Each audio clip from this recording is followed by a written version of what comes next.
Yeah. We're checking in. What's going on? Echo. What's going on? What's going on? What it is, people? What it is? What up, though? What's going on, man? It is Wednesday. It is time for the Dunk on Demand show. We about to get started. I am Dunk. I'm on demand. I'm coming to you live on a Wednesday. A very weird Wednesday. Obviously, some things going on in the sports world, in particular the NFL world. We're here to talk about it. Got a lot to talk about. There's a lot of little stuff. It wasn't nothing major that really happened, but it was a lot of little stuff that happened, man. So we gotta talk about it. I gotta say my piece on it. I wanna hear what some of y'all think also. That's the wrong water. That's old water. It's been sitting on my desk. This is my fresh water. Today's episode is sponsored by Tap, making the finest and most affordable water on the market. Tap, found everywhere your favorite speak it is. Gotta love tap water. Gotta love it.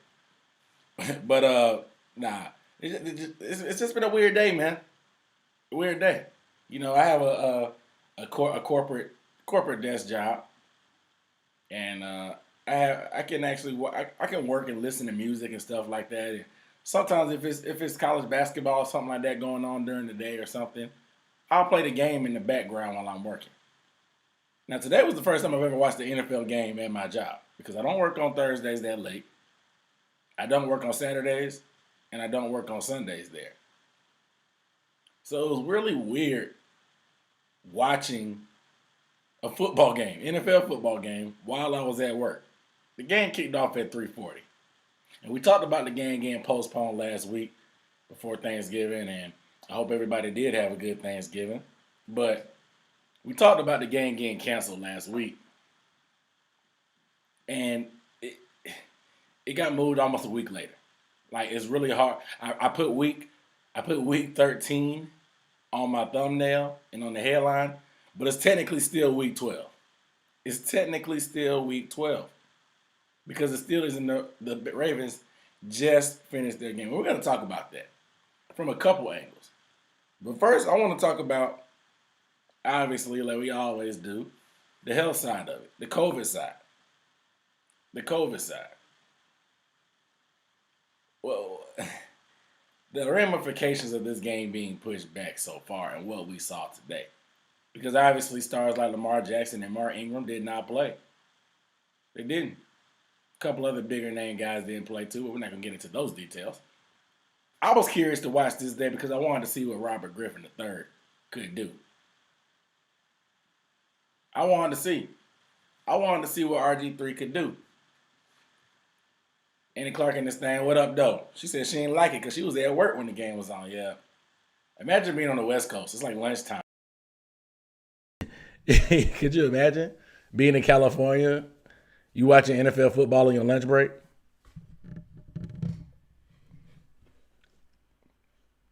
Could you imagine watching NFL football on your lunch break? It's crazy. Crazy, because like the ramifications of why they pushed the game back. It was a tree lighting ceremony, of course, by NBC. And I guess this is a special, I've never seen it myself. So, of course, I'm going to have my opinion on it. But there's some people that actually like that stuff. You know, it is that time of year, the most wonderful time of the year, like they say. So people want to see stuff like that. I get it. It's all about ratings and money. NBC was probably so pissed off about how many times the game got pushed back. They were just like, it's not worth it at this point. Throw it in a regular time slot.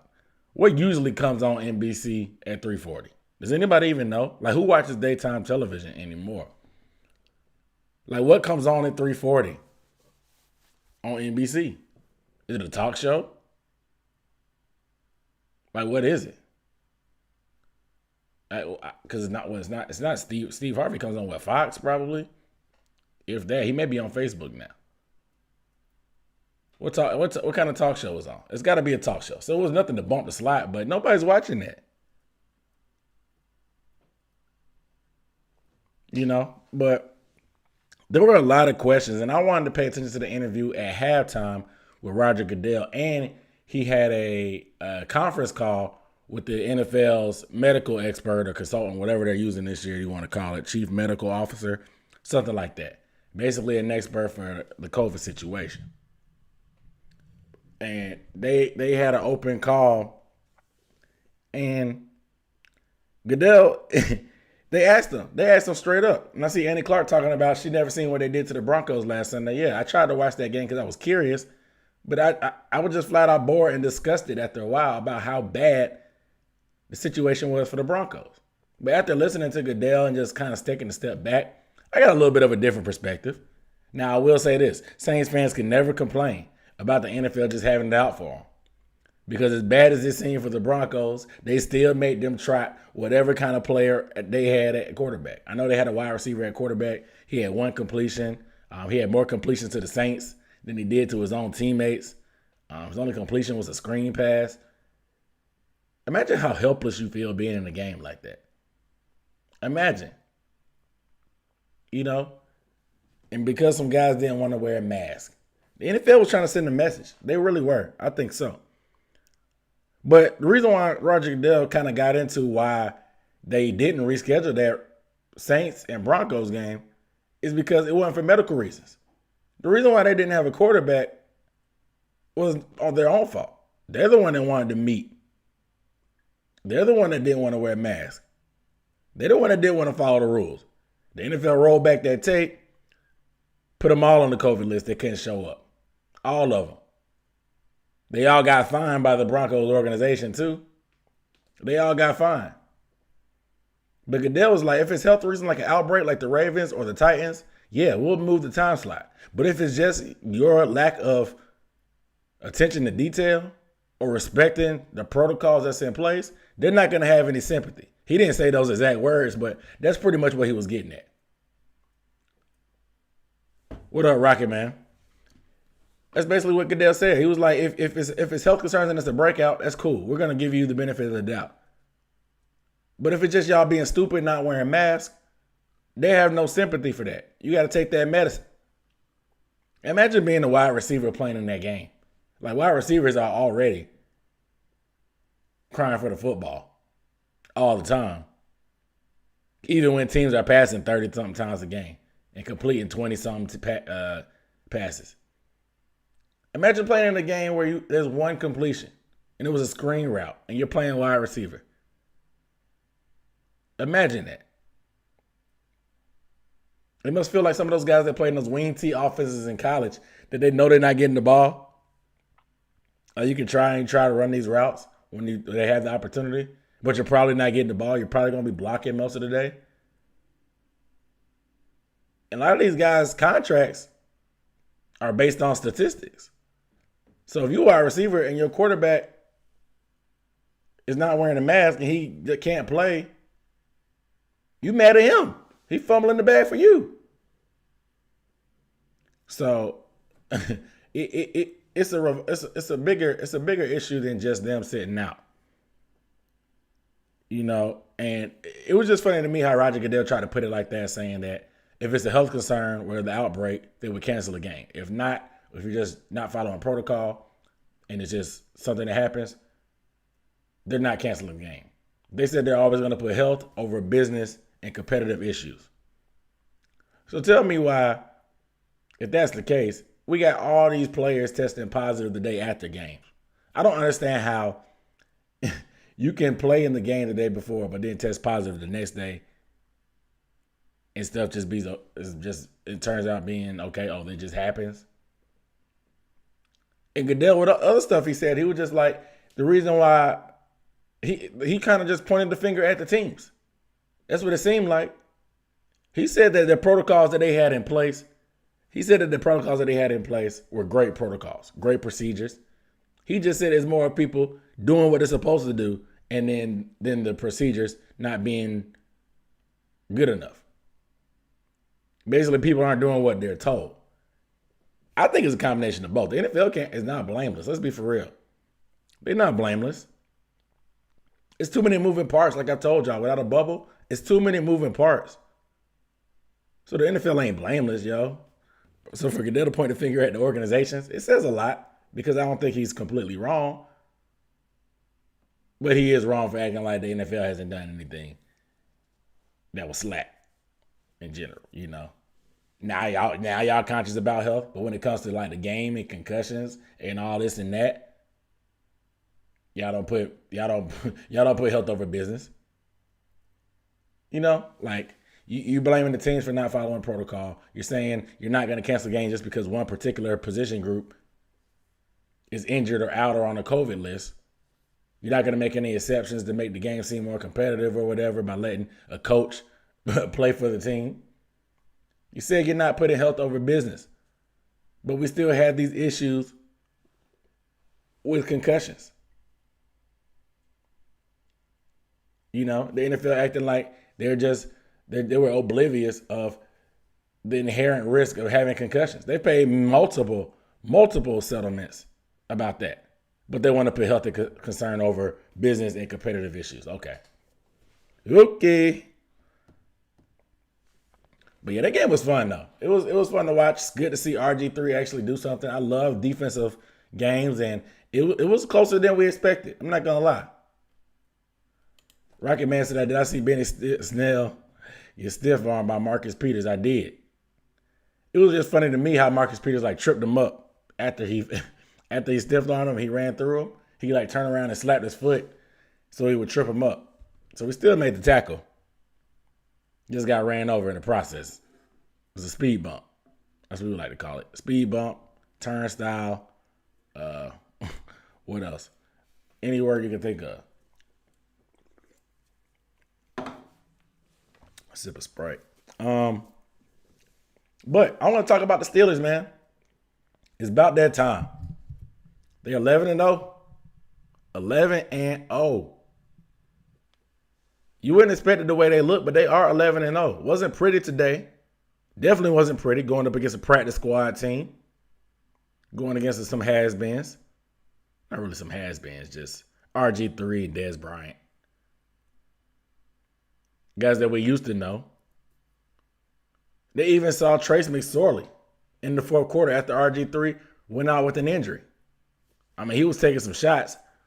It wouldn't be RG3 if RG3 wasn't taking shots. But RG3 looked decent running the ball.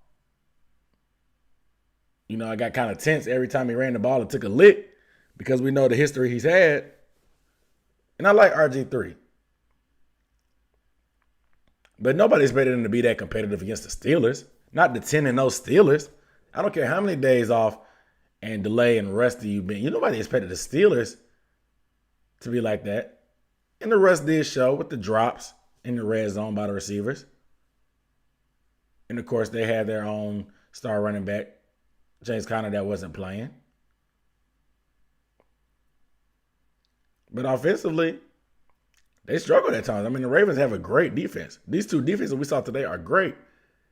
But this is the story of the Steelers every week. They don't look great on a week-to-week basis. They get the job done, but they don't look great. So we always have these debates when these teams that are undefeated, they're either overhyped or they're undersold. So I remember when the Panthers were 15-1, and they were doing this stuff, and people were calling them the worst 14-0 team in the league or worst 13-0 team in NFL history. And that's the biggest oxymoron ever. How can you be the worst undefeated team ever? I mean, when did we start ranking undefeated teams 10, 11 games or 13 games through the season? This is always weird to me. So I wouldn't dare compare the Steelers to some other NFL teams that were undefeated thus far, because I can barely remember any besides the Panthers, to be honest. So I don't know why people keep doing that comparison. But nevertheless, they always do that. And the Steelers are on the other end of the spectrum because they never win pretty. They're usually close. Their schedule has been garbage. Let's look at their schedule. Like I said, today they got their 11th win. Congrats to them. And you only can beat people that you line up against. But they won at the Giants. They won by 10. That was a close game. I remember watching that. They beat the Broncos by 5. They beat the Texans by 7. They beat the Eagles by 9. They blew out the Browns, so that was their one blowout. They beat the Titans, which is a good team, by 3. They beat the Ravens at the time, which is a solid team, by 4. They beat the Cowboys in a close one. They blew out the Bengals, which is the garbage team. They blew out the Jaguars. And they edged by the Ravens today. Only a few of those teams seem to be playoff contenders. The Titans and the Ravens and the Browns. The Browns can make some noise. But it's still a divisional game. Nothing really impressive. Nobody great from the NFC. When you play against the AFC South and the NFC East, your schedule is going to be easy. And the thing about it is, we won't really know too much about the Steelers until they get to the playoffs. I mean, we saw what the Kansas City Chiefs did to a good defense with the Tampa Bay Bucks. They completely obliterated them. So anybody can get it in this league when it comes to the Kansas City Chiefs. But the rest of the the Steelers schedule is the football team, the Bills, which could be a tough game, yeah, the Bengals, the Colts, and the Browns. All 5 very winnable games. That Bills game will be legit. I'm ready for that one. But all 5 games are definitely winnable. They've either beaten the team before or the team is just not good. So they could easily run the table. And granted, if they do that, which I doubt is going to happen, they'll slip up somewhere. You can't make a living winning these close games like that. It's just weird. You can't make a living doing that. But you have a legit argument to question how legit they are. I mean, Mike Tomlin is a heck of a coach. One of my favorite coaches. One of my favorite. I just like him. I have a favorable opinion of him. I'm not going to say he's my favorite. I'm not going to do that. I'm not going to get on this internet and lie on Al Gore's internet. He's a favorable coach in my eye. He's doing a good job. Ben Roethlisberger, they're getting the ball in his hands quick, so he doesn't hold the ball and run around like he used to do because he's a statue at this point. He's still huge, but he's a statue at this point. They got some good weapons at receiver. Got some quality running backs. They have a good scheme that works for their short, quick passes. Deep passes to Claypool. Hit the tight end Ebron. They're a really pretty well-rounded team. But how legit are they? I don't see them beating the Chiefs. They haven't played any NFC top-tier teams. What could they do against them? So I think there's still some question marks out there that are pretty legit. But I don't know. Time will tell, obviously. Stuff works itself out, but I wouldn't be over-impressed with them right now just based on their schedule. And they don't have many style points like college teams need. But it is what it is. But back to talking about this COVID stuff, because Gooddell mentioned today that they probably weren't going to do a bubble. Not NBA style, at least. They're not going to be able to do a bubble. Like I said, there's too many moving parts. Somebody proposed, should they do a bubble for the playoffs? It's too many moving parts. With more teams in the playoffs, and possibly if they cancel a week, you're putting 16 teams in the playoffs. That's half the league. That's half the league that you have to put in the bubble. 53-man active roster plus the staff. Let's say they have 10 staff. That's underselling. 53 plus 10, 63 times 16. That's 1,008 people. You would not be able to keep an NBA bubble-like scenario with 1,008 people. That's just unrealistic. So I see what Roger Goodell is talking about. Somebody even proposed keeping every team in the hotel. But Roger Goodell was like, that's an even worse idea because with people such in close quarters, if one person gets it, it'll spread even more easier. So even though that going home every day for these players can be dangerous because they're exposed, sometimes that's the one thing that's protecting them from each other. It's the one thing that's protecting them from each other. So Goodell said he doesn't feel like it's going to be a bubble coming. He said, like I said earlier, he said they feel like their protocols are sound. He said it's just people not executing what they're being told. Like I said, the NFL is not blameless. They never are. They try to play this role with behind the shield, but they're never blameless. But what is the solution? Who knows? But having a bubble with that many people, it's not realistic. Just got to do what they got to do, hope for the best. We'll see what happens by January, February. We still got a long way to go. Still got 3 more months of football left. 3 more months of football left. So we'll see what happens because cases are spiking. Vaccine is on the way. Y'all can do that if y'all want to. Cases are spiking amongst the population. So it's going to have an effect on the NFL with the cases rising. So we'll see what happens. But NFL, man, this is the second breakout they've had with the Ravens. We'll see what happens if they can contain it or if anything happens with another team. Because putting games off 6 days is tough. It's tough. B. Aim is checking in this thing. What up, though? Y'all make sure y'all get a video a thumbs up if you have not given it a thumbs up.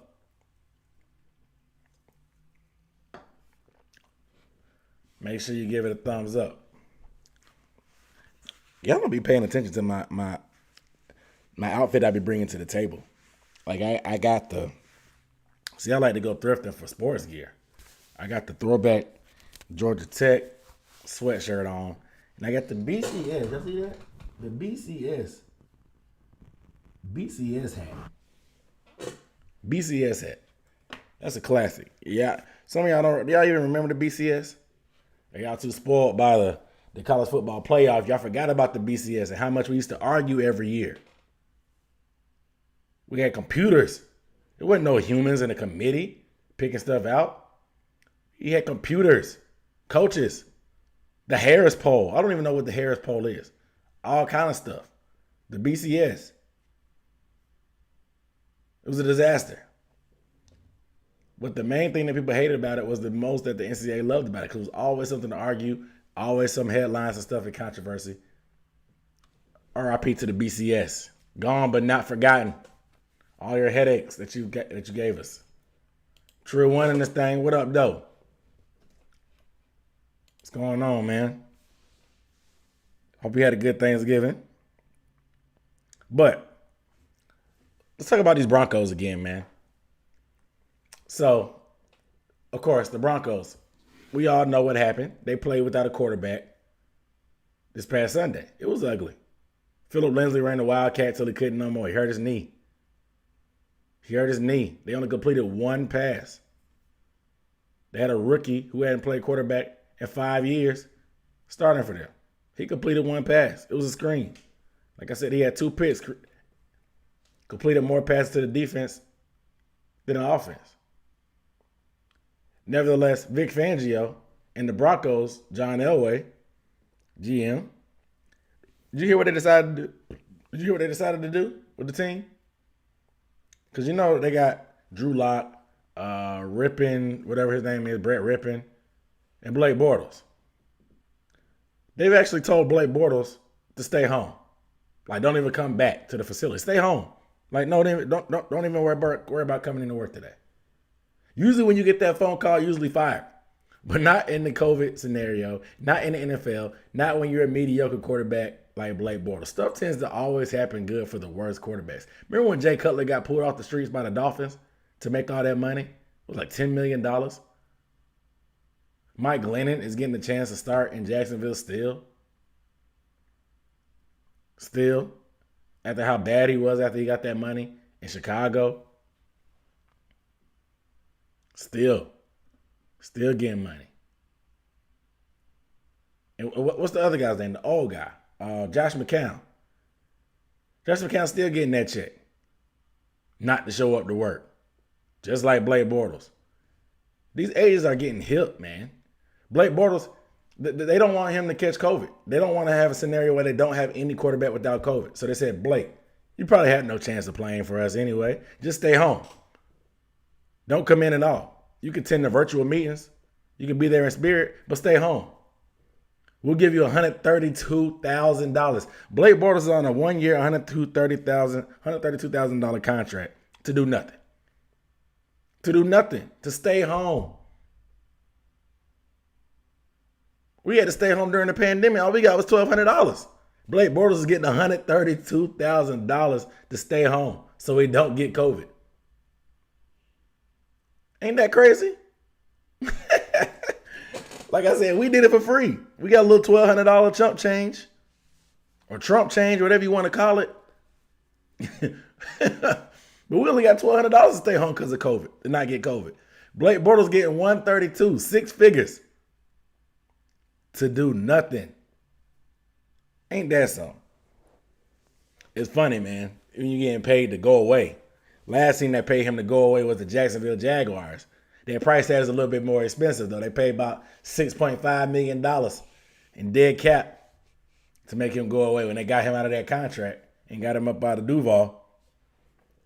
But that's a long time ago. That's a long time ago. And the Clark said, you hate to see it. Exactly. I'm hating. I'm jealous. I'm jealous. I'm jealous. Y'all hear about Tyrod Taylor? Y'all hear about Tyrod?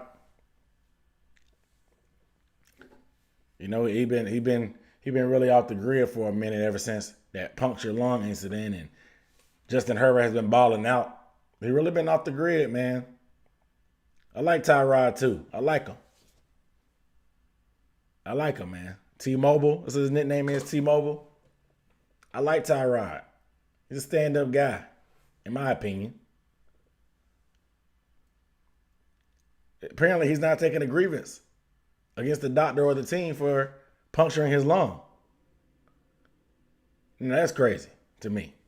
Now, I don't know what his future plans are for the team, but he's not going to be a starter unless Justin Herbert gets hurt. They're not looking back to go back to him, and it's unfortunate because this is the second time he's lost his job because of injury to a rookie quarterback. We saw what happened with him and Baker Mayfield in Cleveland. At least he actually got hit in contact in the line of duty. This game, he was trying to fight through a rib injury. They punctured his lung. And now, who knows? He's been a starter. He's been a backup for a while. But he was a starter in Buffalo. Starter in Cleveland for a little bit. And he was a starter for the Chargers for a little bit also. But when is he going to get his next opportunity to be a starter? Now, maybe to him, health and safety, like once you puncture a lung, it's pretty serious. Maybe his health and safety means a lot to him. So the less time he can spend on the field as a starter, the better. He wants to just be there, be a backup, be a mentor, do all that in the third. But if he ever had any intent on starting, it's probably done now. His chances are done now. And it's all because of a punctured lung from a shot that he was taking from doctors to play through some pain for some ribs. But he's not going to go forward with the grievance. He's not going to sue. Not going to try to get the malpractice lawsuit from the doctor. Nothing. He letting them off scot-free. See, if it was me, see you in court, pal. You know, take you to court. Because like I said, it's not just my body that's done harm because you punctured my lung. My career may be affected. Just because they let Justin Herbert's foot in the door, try to sneak in. He kicked that thing down. He's a front runner for Rookie of the Year. Rookie of the Year front runner. Tyrod Taylor not getting that job back. He's not getting that job back. I hate to say it, but he's not getting the job back. It's gone. It's gone. Not getting it back. That's what I just hate to see it for him, man. I like Tyrod. I like T-Mobile. I like him. I hate to see it. But y'all see that news about Matt Patricia? Did y'all see that? You know he got fired after the Thanksgiving game. Imagine getting fired after the holidays. That's crazy. Imagine getting fired around the holidays. Like, y'all can't fire me before Thanksgiving so I could be at home with my family. Like, y'all knew I was a lame duck coach and I was going to get fired. Y'all couldn't have fired me before the Thanksgiving game? Huh? Y'all can't fire me before the Thanksgiving game? Like I said, I like turkey. I like dressing. I like my family. Could have been at home with his family. But that's neither here nor there. After Matt Patricia got fired, there's been speculations on Twitter that he created a burner account. a burner Twitter account. And they have evidence. You know Twitter is undefeated. They're like better detectives than the police. Had Biggie or Tupac got shot when Twitter was around, we probably would know who their killers are. Because the police definitely want to find out who they are. But I ain't going to spit no conspiracy theories. But Twitter can be very, very, very investigative. They can find stuff out quick. And they found out Matt Patricia got a burner. Possibly has a burner. Possibly has a burner. And the reason why they say that is because the Twitter account is fairly new. He only has 30 tweets. Only has 30 tweets. And most of the tweets are spent defending him and bashing the Lions. Like, it doesn't have any original tweets where it just be saying stuff or just having his own ideas. All of this is responses. There's no profile picture. Nothing. And they've done real investigative work to figure out him. So let me tell you how crazy this is. Listen. They said that the narrative and the stuff that this account is pushing seems way too close to Patricia. So the guy's name is Eddie P. First of all, that's the one strike. Matt Patricia's middle name is Edward. Check one. P. Patricia, get it? He hadn't tweeted once during any of the games. So if it was Patricia, it makes sense. Patricia's busy with the pencil in his ear, so he can't tweet during the game. The tweets were all on the 3rd and the 4th, September 3rd and 4th, 2 days after Patricia was let go. Not September, excuse me, that was November. Every tweet is a reply to another tweet about the Detroit Lions, with most of them specifically about Patricia. 21 of Eddie P's 30 tweets feature the words Coach Patricia. Eddie P's bio says he's a dad of 3. And Patricia has 3 kids. His bio says tech nerd. Patricia graduated from Rensselaer Polytechnic Institution. If he's a real big Lions fan, surely he would have found time to tweet about the Lions during the Lions' actual season instead of after Patricia got fired. It's a burner. We've seen other athletes and stuff do that. And they even got him defending all this stuff. Like when Darius Slay, the former Lions corner, when he was getting into it with Metcalf, he was responding, talking about, oh, Matt Patricia was right. Matt Patricia was right. Matthew Stafford is the problem. Matt Patricia couldn't have his own ideas. All kind of stuff. Really suspect stuff. Because I've never heard anybody defend Matt Patricia. Nobody. I've never heard it. Never. So it may be a burner, man. We've seen Kevin Durant do it and get busted. A lot of celebs do like to just lurk. Now you got to be a little bit more incognito if you're going to be going that hard for a scrub coach. You got to do better. Eddie P. Since you're a tech nerd, not smart enough to think of a better identity. Come on, man. Come on, Eddie P. Or Matty P. Whatever you want to go by. Pencil Man. D Cash, what up, though? What up, though? So the Steelers not for real, man. Look at that weak schedule. Playoffs going to be a disappointment. Only their fans going to be disappointed. We're not going to be disappointed because we never believed in them. There's a buzzsaw in Kansas City. Y'all seen Tyreek Hill had 200 yards in the first quarter? Don't you dare guard Tyreek Hill one-on-one. Who the Bucs think they are?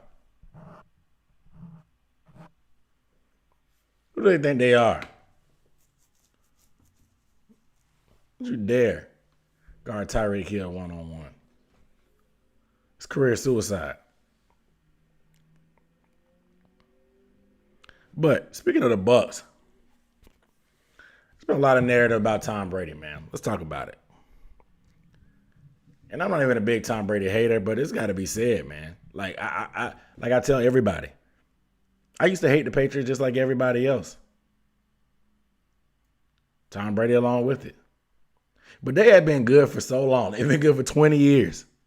20 years. I don't have enough hate in my heart to hate something, in particular a sports team, for 20 years. I ran out of hate. I ran out of hate about 5-6 years ago. I'm all out of hate. I'm fresh out. At least for the Patriots. I say that for the Saints and the Falcons. But I'm all out of Patriots hate. I ain't got enough hate in my heart for that. But we got to stop protecting Tom Brady. Not we. I just mean the media. Because the four-letter network had an analyst just saying that the Bucs coaching staff has failed Tom Brady. And I was like, they failed Tom Brady? The organization coach that has failed Tom Brady? You mean the same coaching staff that picked up Gronk? That let you pull all these strings to get Gronk?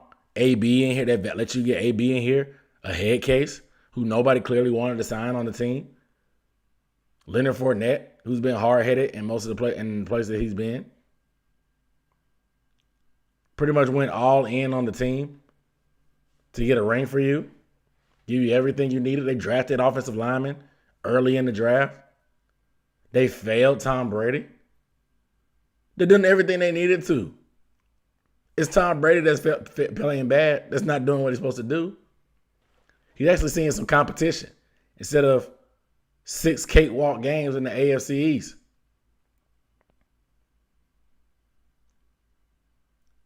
This division is actually competitive. Even when teams are bad, like the Panthers and the Falcons, they're still competitive with you because it's a division that's competitive. You have decent quarterback play. You have some good wide receivers across the division. You have good players. Like, it's a different ball game than the AFC East. So nobody failed Tom Brady. Tom Brady failed them. And when they don't win the Super Bowl, first of all, I'm going to be relieved and happy because, like I said, I'm not for the super team in the NFL. I don't want that to be the trend like the NBA.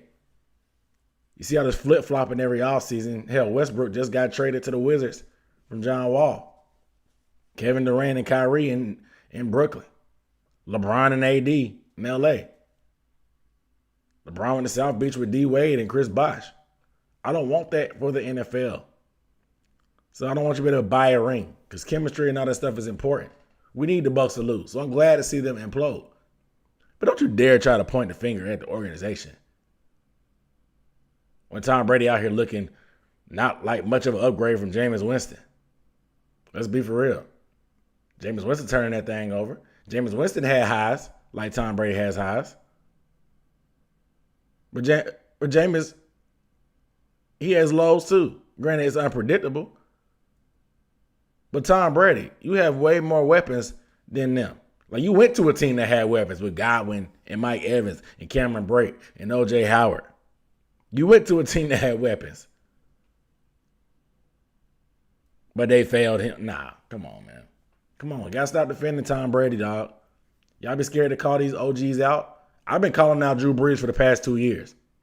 People were drooling all over Peyton Manning when he got that second Super Bowl ring with the Broncos, when he was throwing ducks for most of the season.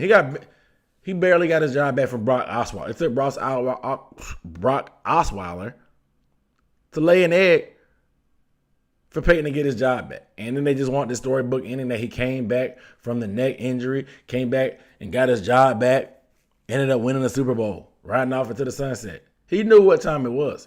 But the media didn't scold him like they did, like they should have, because he was trash.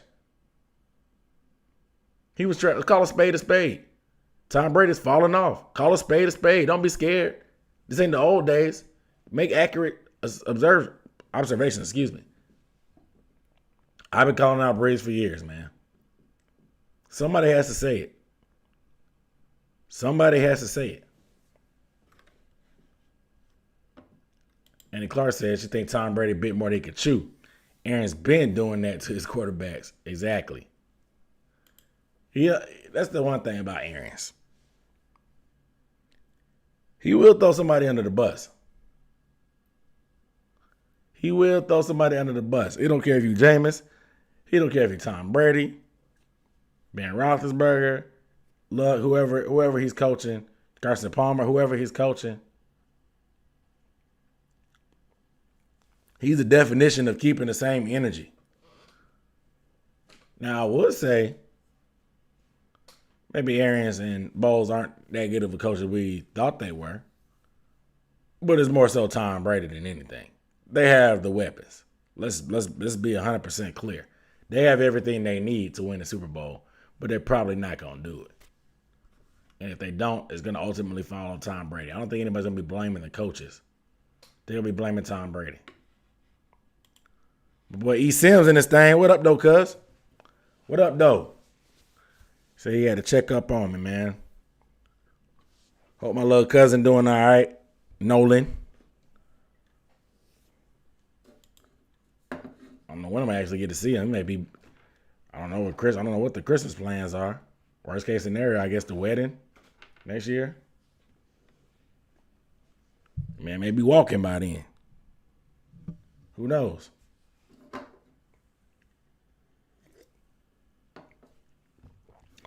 But yeah, man, it's a lot of we got to start protecting these court. I mean, I understand these guys are Hall of Famers, but calling them what they are right now, I guess I don't know if these guys just don't want to have.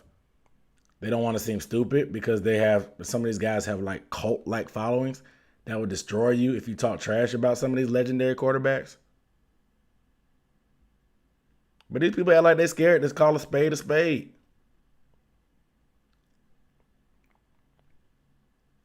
And it tells me a lot of these dudes just don't watch the games. They may have this experience playing in the league. They don't watch all these games. They don't. Because they just look at these numbers. If the numbers look decent and they win, no big deal. They don't break down the numbers. They don't look at the film and the plays. And they're scared to jump off the porch and say something that they actually may see that's actually true. Like Tom Brady falling off. I mean, it's normal. He's 44 freaking years old. He's been defying the laws of everything. Father time, all that, whatever. He's been racing against Father Time for a minute. He's on borrowed time with Father Time. He borrowed 3 years from Father Time. It's about time to pay it back. Father Time want that time back that he let you borrow. A lot of times he take it from your knees. That your knees start hurting, your back start hurting, you can't get out of bed. It cricks in your neck. That's how Father Time get his dues paid back. He started taking it back in aches and pains. Aches and pains, aches and pains. Aches and pains. Like I said, that bill come due for Father Time, man. You on borrowed time. Better have a little money in your pocket to pay back. Trust me. My knees hurting right now. I'm sitting down. Right now. But it is what it is, man. I hope y'all had a good Thanksgiving, man. Ate a lot. Yesterday was National Throw Away Your Leftovers Day. So I hope you threw away your leftovers. Throw away your leftovers, guys. Unless you froze them. Some of y'all been eating turkey all week.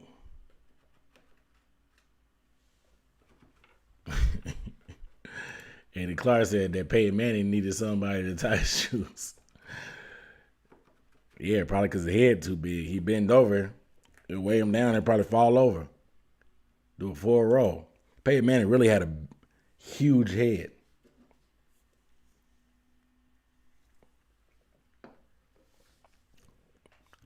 Huge head. But yeah, man, throw away your leftovers, dog. Throw them away. It's time. Your kids tired of eating turkey sandwiches for lunch and turkey biscuits for breakfast. And turkey legs for dinner. They tired of that. Turkey and eggs don't go together. They tired of that. Throw the food away. Throw it away. Throw it away. Let it go. And do what that Disney movie said. Let it go. Let it go, man. Did I do a lot of shopping? I did some shopping, man. I did online shopping. I didn't buy much but workout clothes. What else did I buy? I was gonna buy an Apple Watch, but I passed.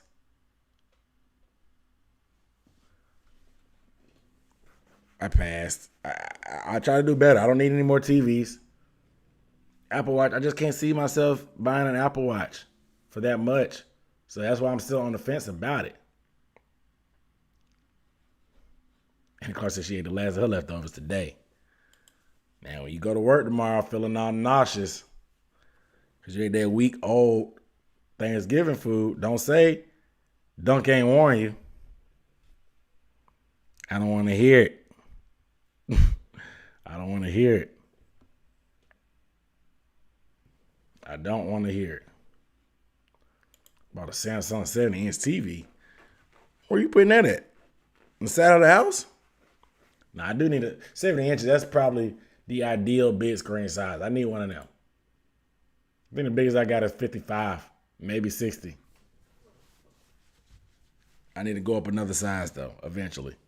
I'm good for now, but I got other stuff I got to buy around the house before I get another TV. It may be next Black Friday by the time I buy another TV. No telling how much they cost. The prices get lower and lower. And these TVs are lasting. So how are they making money?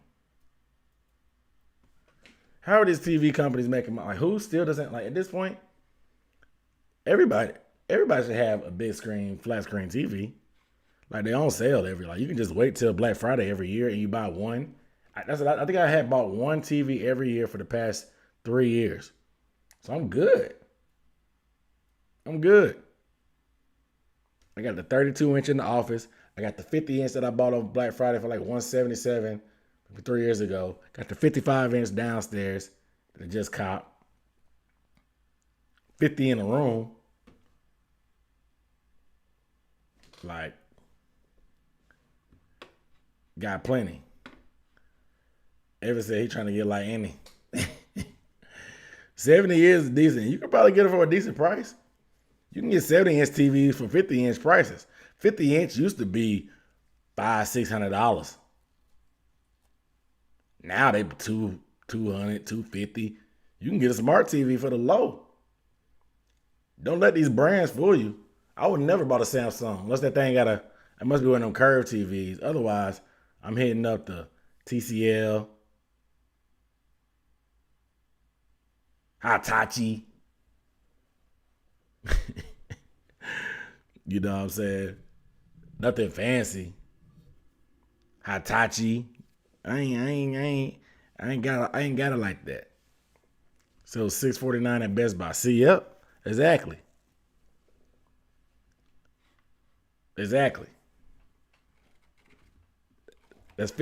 former 50-inch TV prices. It's not bad. You probably could have found it somewhere cheaper, but it was Samsung, so that's why you paid up. You could probably get a 70-inch for $500 these days if you don't care what the brand is. It'll probably end up being a Roku Smart TV too. Probably will. But she got the Samsung, so that's why she paid up.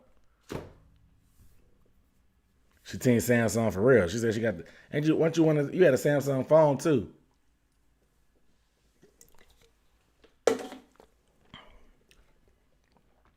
But nah, man, I'm gonna get up off this thing, man. I'm tired. It's been a long week, man. I appreciate y'all rocking with me though, man. Like I said, I hope y'all had a safe and nice holiday. Panthers got a bye week. I may go live tomorrow. It may be Panthers talk though, so we'll see. I'll go live Sunday too, even though the Panthers aren't playing, just to talk about what's going on during the day. Ever said don't buy TCL? I got a TCL right now. It's right there. It's fine. It's 32 inches. Got a Hitachi. Also, that's 50 inches. What's the other one I got? I bought that thing for $187. $187. at Walmart. Glenn Rush said, who's winning the Super Bowl this year? It's a good question.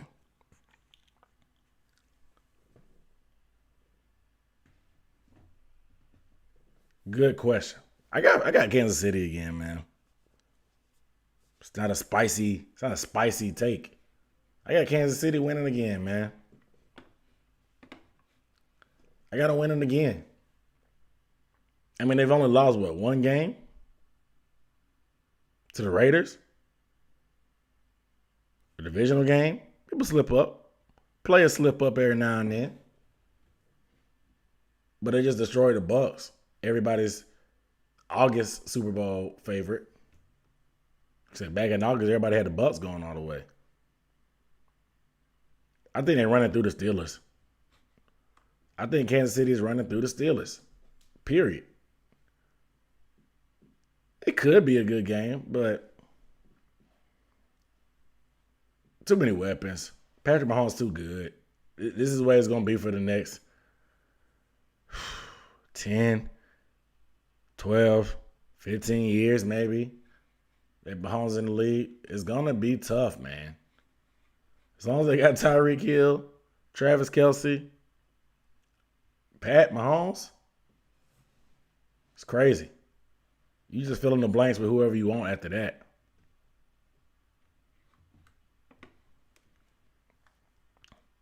Crazy. Ever say he in there?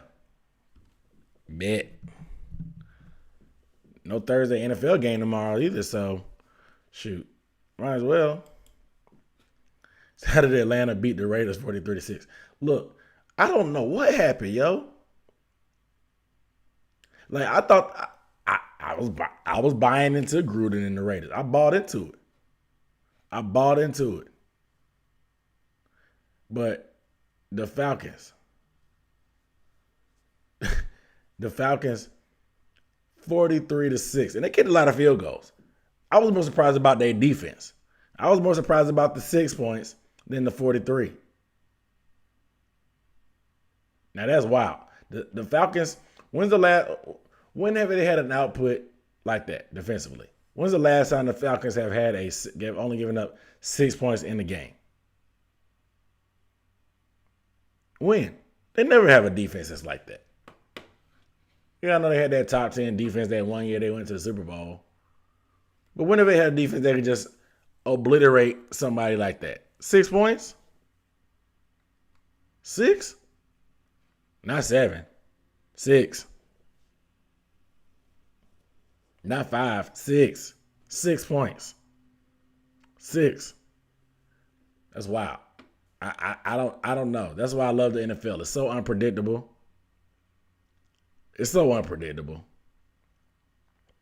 Any given Sunday, anybody can get it. Anybody can get it. Put that on a shirt. Any given Sunday, anybody can get it. Because 43-6, you want to talk about woodshed. Good Lord. Made them cut their own switch and then whoop them with it. That's an old-fashioned butt whooping. Go get your own switch. Your grandma used to make you get your own switch so she could whoop you with it. Ain't that so crazy? You had to pick the weapon for your grandma to beat you with it. That's wild. That's what the Falcons did to the Raiders, though. Whooped them. Was it the East Coast traveling that guy? I don't know what happened to Vegas. I don't know. He said, my man. Same, bro. I got Mahomes doing it all. Steelers were losing the playoffs, just like Ravens last year. My homeboy. Yeah, the Steelers, defense is solid, but they haven't been very impressive to me. Not with the eye test. Not like the Chiefs.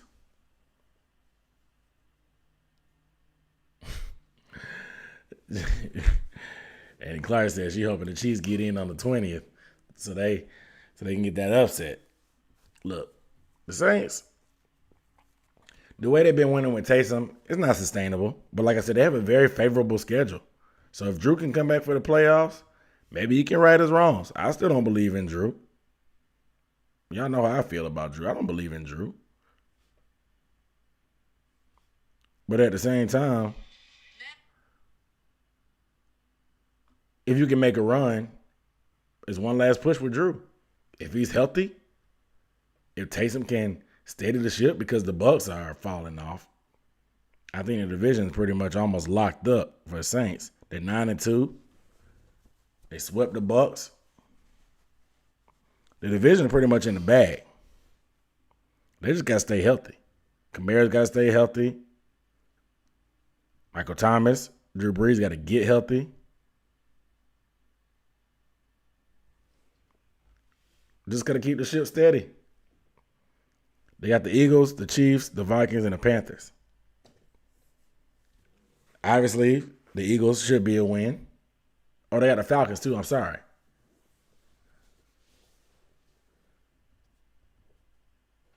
They got the Falcons. Now that's going to be interesting.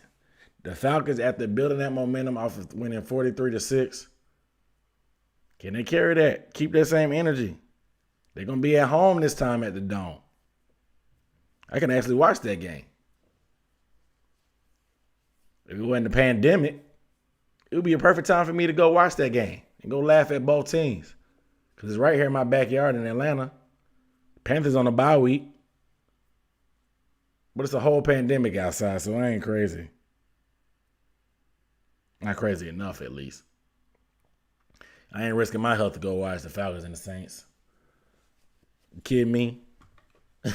I feel that would be a sad way for me to go out. Catch COVID from going to watch two teams that I dislike just because I have a bye week. Nah, I ain't going outside like that. So Breeze will be back on the 20th. So if they win Sunday, they're in the playoffs. Yeah, the playoffs was a lot. I wasn't doubting that. I'm just trying to figure out when they're going to lock up the division. Because the Bucks 75. What's the most games they can win? 11? I mean, they might lock up y'all may lock up the division if you win Sunday. Because you'll be 10. I think if y'all win and the Bucks lose, I think y'all lock up the division.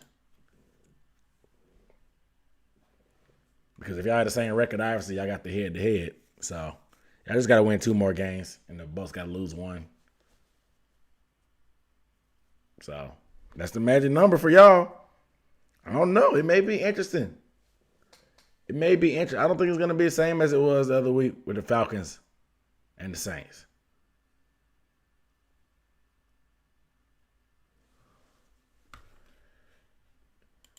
Lynn Rush says Saints Chiefs Super Bowl would be awesome.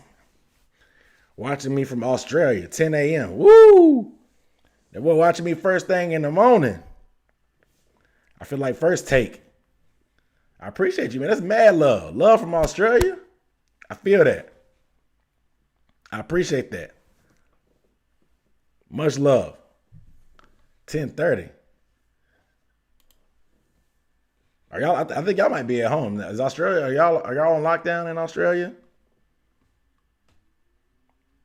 Australia may be on lockdown. I would say you may be going back to work, but Australia may be on lockdown. But I definitely appreciate you tuning for sure. Love from across the globe. That's big. The power of the internet. The power of the internet. But yeah, at this point, the Saints aren't that great to me. But at the same time, the NFC is such a toss-up right now that the Saints probably will end up coming out. Barring, like I said, any injury. And barring Drew Brees getting his stuff together. And Kamara staying healthy. O-line staying healthy. Barring, like I said, with COVID going on, anything could happen. But the Saints-Chiefs Super Bowl wouldn't be surprising for me. But I do think the Chiefs win it all. Their offense is just overpowering, man. It's fun to watch, but if you're a defender, kind of makes you sick. Kind of makes you sick to play against. And that was with the Panthers going against them this year, seeing them not first person, like in person, but just watching them play my team is just like the stress that they put you under. The stress that they put you under. It's crazy. It's crazy. So I just don't see the Chiefs being able to be stopped by anybody, man.